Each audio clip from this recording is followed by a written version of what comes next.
अध्याय 12। नारद जी बोले, हे पिताजी, मैं ये जानना चाहता हूं कि सभी देवता वीर रूप में पूजे जाते हैं या केवल शिवजी को ही वीर रूप में पूजा जाता है। आप मुझे ये भी बताएं कि क्या केवल शिवजी के लिए ही लिंग की पूजा करनी चाहिए, अन्य देवताओं की नहीं? यह सुनकर ब्रह्मा जी ने कहा, हे नारद, तुम्हारे इस प्रश्न का उत्तर भगवान सदाशिव के अलावा कोई नहीं दे सकता। इस बारे में उन्होंने जो मुझे बताया वो मैं तुम्हें बताता हूं। भगवान सदाशिव ब्रह्म स्वरूप, निर्गुण, सगुण, लिंग रूप और निराकार हैं। शिवजी के वीर स्वरूप का वर्णन साकार रूप में किया गया है। मतलब लिंग और वीर, इन रूपों में भगवान सदाशिव सब लोगों के द्वारा पूजा किए जाते हैं। ब्रह्म का नाम किसी अन्य देवता के लिए नहीं लिया जाता। यह तीनों लोग भगवान सदाशिव के सेवक हैं, क्योंकि उनके अतिरिक्त अन्य कोई देवता निष्कलंक नहीं है। यही कारण है कि अन्य किसी देवता को अपने लिंग की पूजा नहीं करानी चाहिए। अन्य सभी देवताओं में ब्रह्म तत्व अधिक मात्रा में नहीं पाया जाता, इसलिए शिवजी का वीर लिंग सब देवताओं द्वारा भी पूजा जाता है। यह बात बहुत प्राचीन और प्रसिद्ध भी है। हे नारद, इसी संबंध में नंदीश्वर ने सनत कुमार से बहुत कुछ कहा था। सनत कुमार ने एक बार उनसे कहा, हे नंदीश्वर, आपने शिवजी के अत्यंत पवित्र चरित्रों का वर्णन किया है, लेकिन आपने शिवजी के लिंग की पूजा का जो प्रतिपादन किया है उससे मेरे मन में संदेह है। मैं ये चाहता हूं कि आप मुझे शिवजी के लिंग के वर्णन सुनाने की कृपा करें। यह सुनकर नंदीश्वर ने कहा, हे सनत कुमार, पिछले कल्प में जब प्रलय हुई उस समय ब्रह्मा और विष्णु एक दूसरे से विवाद करते हुए युद्ध करने लगे। तब भगवान सदाशिव ने उन दोनों का अहंकार दूर करने के लिए एक आदि अंत से रहित ज्योतिर्मय खंबे के रूप में प्रकट हुए थे। वह खंबा लिंग के समान लक्षणों वाला था। उस समय शिवजी ने उन दोनों का अहंकार नष्ट किया और परम धर्म की शिक्षा दी। तभी से तीनों लोकों में लिंग वीर की पूजा प्रचलित है। इस संबंध में मैं तुम्हें एक और कथा बताता हूं। पूर्व समय में सारे देवताओं के स्वामी विष्णु अपनी शैया पर शयन कर रहे थे। उस अवसर पर ब्रह्मा जी कहीं से उनके पास गए और उन्हें लेटे हुए देखकर क्रुद्ध हो गए और अहंकार में भरकर कहने लगे, हे अभिमानी, तुम कौन हो जो हमारे आने पर भी इस तरह लेटे हुए हो? हम तुम्हारे स्वामी हैं और कृपा करके तुम्हारे पास आए हैं। यह सुनकर विष्णु जी ने कहा, हे ब्रह्मन, तुम तो हमारे पुत्र हो, इसलिए तुम्हें ऐसे कटु वचन कहना ठीक नहीं है। आनंद से बैठो और अपने अहंकार को त्याग दो। यह सुनकर ब्रह्मा जी ने कहा, हे विष्णु, तुम हमें अपना पुत्र किस तरह कहते हो? इस प्रकार की दुर्बुद्धि अपने हृदय में धर्म को त्याग कर देने वाली होती है। क्या तुम्हें यह नहीं पता कि हमारे नाम स्वयंभू, अज, परमेष्ठी, विधाता और ब्रह्मा हैं? हम तुम्हारे पिता हैं और तीनों लोकों को धारण करते हैं। हमको उत्पन्न करने वाला तीनों लोकों में कोई नहीं है। यह सुनकर विष्णु जी ने कहा, हे पुत्र, तुम हमारी नाभि से उत्पन्न हुए हो और माया में भूलकर अपने को सबका स्वामी समझ बैठे हो। हे सनत कुमार, इस तरह ब्रह्मा और विष्णु बहुत समय तक विवाद करते रहे। फिर दोनों में युद्ध होने लगा। सारे देवता उनके इस युद्ध को देखकर अचंभित होते रहे, लेकिन शिवजी की माया के वशीभूत होकर वास्तविक भेद नहीं जान पाए। युद्ध करते समय विष्णु जी ने ब्रह्मा के ऊपर माहेश्वर नामक एक अस्त्र छोड़ा। तब ब्रह्मा जी ने भी क्रुद्ध होकर पाशुपात अस्त्र का प्रहार किया। ये दोनों अस्त्र एक दूसरे से मिलकर प्रलय करने लगे और सारी सृष्टि पर आग की बारिश होने लगी।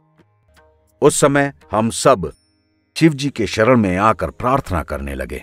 सभी देवताओं ने प्रार्थना करते हुए कहा, प्रभु, इस समय ब्रह्मा और विष्णु में महाभयानक युद्ध हो रहा है और चारों तरफ प्रलय हो रही है, इसलिए हम आपकी शरण में आए हैं।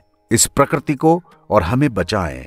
तब सदाशिव ने कहा, हे देवताओं, अब तुम निशंक रहो, हम वहां जाकर युद्ध बंद कराए देते हैं। उसके बाद शिवजी गिरजा और अपने पुत्रों समेत मद्र नामक रथ पर बैठकर युद्ध स्थल पर पहुंचे। वहां शिवजी ने इन दोनों देवताओं को अपनी माया के वशीभूत होकर युद्ध करते देखा।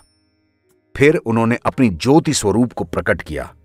उस ज्योति स्वरूप की गति कोई नहीं जान पाया, और उस महाज्योति के प्रकट होते ही ब्रह्मा और विष्णु के बाण एक दूसरे से अलग हटकर शांत हो गए। यह देखकर ब्रह्मा और विष्णु ने युद्ध करना बंद कर दिया और यह तय किया कि इस ज्योति स्वरूप खंबे के आदि और अंत का पता लगाने की कोशिश करेंगे। जो भी पता लगा लेगा उसे ही स्वामी माना जाएगा। विष्णु जी ने लौटकर बताया कि वो उस ज्योति रूप खंबे का अंत नहीं पता लगा सके, लेकिन ब्रह्मा जी ने आके कहा कि उसके आदि का पता उन्होंने लगा लिया, जो कि एक झूठ था। तब शिव जी ने विष्णु जी को वरदान दिया, हे विष्णु, हम तुम्हारे सत्य को देखकर बहुत आनंदित हुए। हम तुम्हें वर देते हैं कि तुम हमारे समान हो जाओगे और सब लोग तुम्हारी पूजा भी हमारी पूजा की ही तरह करेंगे। फिर उन्होंने ब्रह्मा जी से कहा, हे ब्रह्मन, तुमने सांसारिक आनंद और प्रशंसा पाने के लिए अपने धर्म को त्याग दिया और झूठ बोला। इतना ही नहीं, तुमने मिथ्या साक्षी भी उपस्थित कर दिए। अब हम तुम्हें यह श्राप देते हैं कि तीनों लोकों में कोई भी तुम्हारी पूजा नहीं करेगा और कोई भी देवता और मुनि तुम्हें अपना स्वामी स्वीकार नहीं करेगा। शिव जी के मुंह से यह सुनकर ब्रह्मा जी बहुत लज्जित हुए और विनय करने लगे, प्रभु मुझे क्षमा कर दीजिए, मुझे क्षमा कर दीजिए।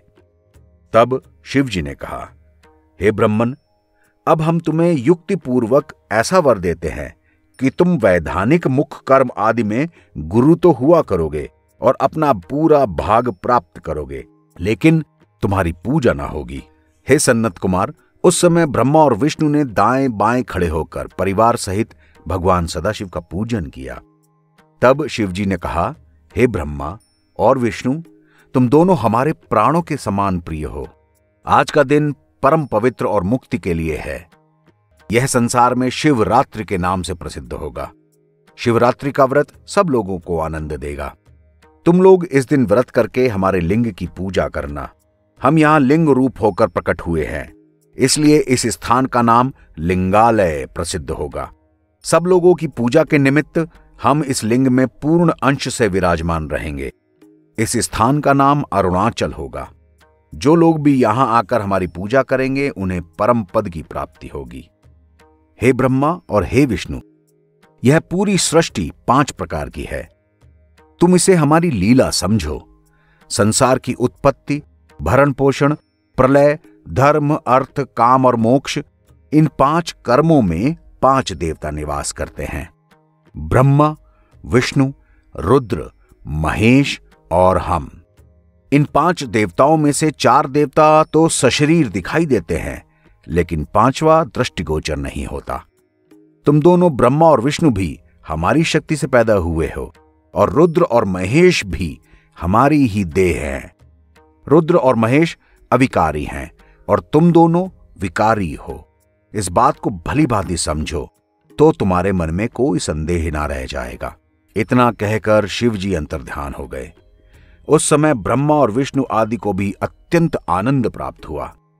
इतनी कथा सुनाकर ब्रह्मा जी ने कहा, हे नारद, नंदीश्वर के मुख से इस पवित्र चरित्र को सुनकर सन्नत कुमार भी आनंदित हो गए। शिव जी के इस परम पवित्र आख्यान का हमने तुमसे जो वर्णन किया है, तुम उसे निश्चय पूर्वक जान लो और अपने हृदय में बिठाओ। इस तरह जो भी लोग शिव जी की भक्ति को करते हैं वो हमेशा प्रसन्न बने रहते हैं और इस लोक में आनंद भोग कर अंत में शिवपुरी को जाते हैं।